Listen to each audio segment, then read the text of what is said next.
こんにちは。ウェルネスキッチンの関口彩子です。今回はこちらです。新ごぼうです。それに黒ごまを掛け算して血糖コントロールや糖化予防に役立つレシピを作ってみたいと思います。あとはお家にある調味料だけなのでとっても簡単です。作り置きにも便利なレシピですので、ぜひ最後までご覧になってください。ウェルネスキッチンでは食から始めるアンチエイジングをテーマに心も体も元気になる情報を続々と配信していきます。ぜひチャンネル登録してくださいね。新ごぼうと黒ごまの栄養についてお話をいたします。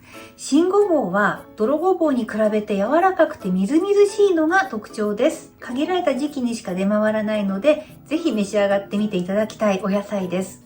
ごぼうと同様で水溶性の食物繊維と不溶性の食物繊維両方バランスよく含んでいるために便通を良くしたり善玉菌を増やして腸内環境を整える効果があります。そしてごぼうの特徴的な栄養素クロロゲン酸を含んでいます。ごぼうが変色しやすくなる成分でもあるんですけれども、様々な生理機能抗酸化物質でもあります。ビタミン C やビタミン E、亜鉛やカリウムなどビタミンミネラルも豊富なお野菜です。そしてごま、今回は黒ごまを使いますが、白ごまと黒ごまの違いはアントシアニンというポリフェノールが含まれるかどうかです。この黒ごまの色素アントシアニンは赤ワインやブルーベリーなどに含まれる紫色黒っぽい色素なんですけれども、これは高い抗酸化力があるので糖化予防にも役立ちます。食物繊維をはじめ鉄分、カルシウム、亜鉛など豊富なミネラルを含んでいます。ごまに含まれるポリフェノール、ゴマリグナンもビタミン E と合わせて若返り効果が期待できる成分です。新ごぼうとごまを合わせて、今回は新ごぼうのごま炒めをご紹介いたします。材料はこちらです。新ごぼう2本です。そして黒ごま大さじ4杯。あと調味料の方がごま油とお醤油、みりん、甜菜糖になります。新ごぼうはさっと洗うだけでも大丈夫なんですけれども、ちょっと気になるところがあったら包丁の背などで軽くこするようにして汚れを落としてください。ごまを軽くいってからすっていきます。ごまはすりごまを使っていただいても結構です。使う前にね、少しこのようにいってあげると香りが良くなります。で、ごまはですね、このまま食べてしまっても外側の殻が硬いので栄養が吸収できないんですね。なのでね、必ずごまの栄養を吸収したいなと思うときはこの外側の殻を傷つけてあげてください。今回は簡単なお料理だからこそちょっとこのあたり少しこだわって作ってみたいと思います。はい、なんかいい香りが、香ばしい香りがしてきましたので、ここで火を止めます。はい、でごまの方ですね、すりこぎで軽く当たっておきます。力強くやってしまうとごまの脂が出てきてパラッと仕上がりませんので、軽くこのように力を入れないですってあげた方がいいと思います。入りたてのごま、とってもいい香りがしてきました。普通にすりごまを使っていただいてもどちらでも結構です。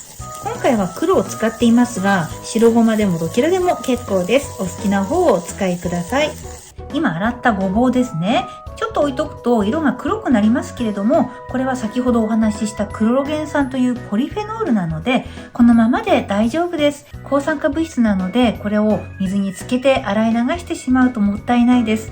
またごぼうには水溶性の食物繊維が多く含まれていますので、お水にさらしてしまうとそれらも流出してしまうので、ぜひこのまま使ってください。今回はごぼうの切り方を柔らかい感じにふんわり仕上げたいので、ピーラーを使ってみたいと思います。でもちろんですね、ささがきをしていただいてもいいんですけれども、今回はね、ちょっとピーラーで簡単に作ってみたいと思います。こういう感じで皮を剥くような感じですね。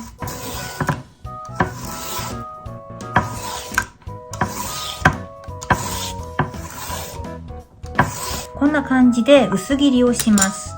そしてこの薄切りにしたごぼうを包丁で食べやすい大きさに切り分けていきます。なかなかね、これを自分で包丁で切ろうとすると結構大変なんですけれども、ピーラーをね、使っていただくととっても簡単です。ささがきをするよりもさらに時短になります。だいたい4センチぐらいの長さですね。こんな感じの大きさにカットをしていきます。中途半端なね、厚みがあるところは包丁で薄切りにしていきます。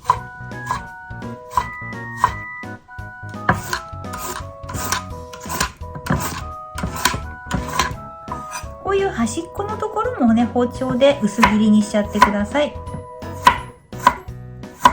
はい、こんな感じでごぼうを切りました。で、ごぼうがね、少し色がついてきますけれども、これはごぼうの抗酸化物質であるクロロゲン酸が変色したものなので、このまま水にさらさないで大丈夫です。ごま油が入ります。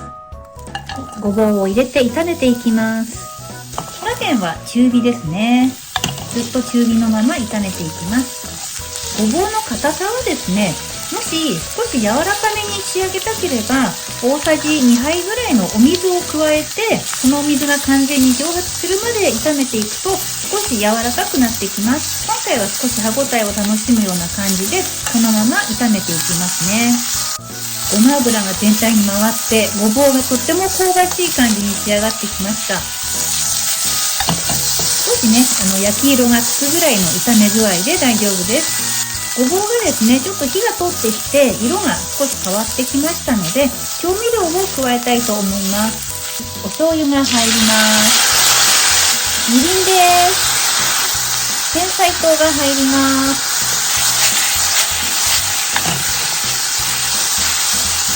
全体に調味料を絡めたら火を弱めます。で、ごぼうの炒め具合をもう一度確認していただいて、もし硬いなと思ったら、お水を大さじ1杯程度少し加えてみてください。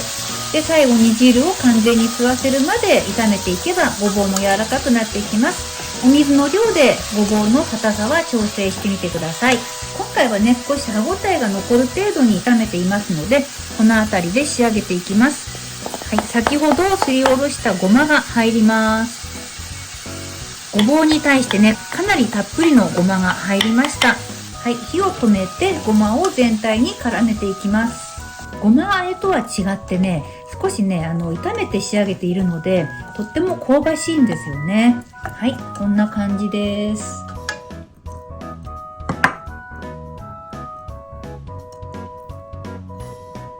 新ごぼうの黒ごま炒め、完成しました。新ごぼうのごま炒め、お味見をしてみたいと思います。立ったままで失礼いたします。今回ごぼうを薄切りにして、で短冊切りにしているので、すごくね、表面積が広いんですよ。なので、食べた瞬間にごぼうのね、風味がふわっとこう口の中で広がって、歯ごたえも良くて、きんぴらごぼうのような細切りとは違った美味しさが味わえます。ごまもね、たっぷり使っているので、口の中でね、プチプチっとごまがこう弾けるような食感と、あと濃厚なね、ごまの風味も合わさって、とってもね、リッチな仕上がりになっています。ごぼうもごまもたっぷり取れるレシピになっているので、食事と一緒に召し上がっていただくと、血糖コントロールにも役立ちます。作り置きにもね、便利なので、多めに作っておくと重宝すると思います。ぜひね、ちょっとこの新しい切り方お試しください。ごぼうがいつもとは違ったお野菜に変わって楽しめると思います。今回は血糖コントロール、糖化予防の一品として、新ごぼうの黒ごま炒めをご紹介しました。血糖コントロールにはポイントがいくつかあるんですけれども、まず食物繊維の多いもの、そしてポリフェノールが多く含まれるもの、脂質と一緒に摂ることで糖の吸収が穏やかになります。その他にもいろいろあるんですけれども、今回この3つしっかりと押さえてありますので、ぜひ食前にまたはお食事と一緒に合わせて摂ってみてください。最後までご覧いただきありがとうございました。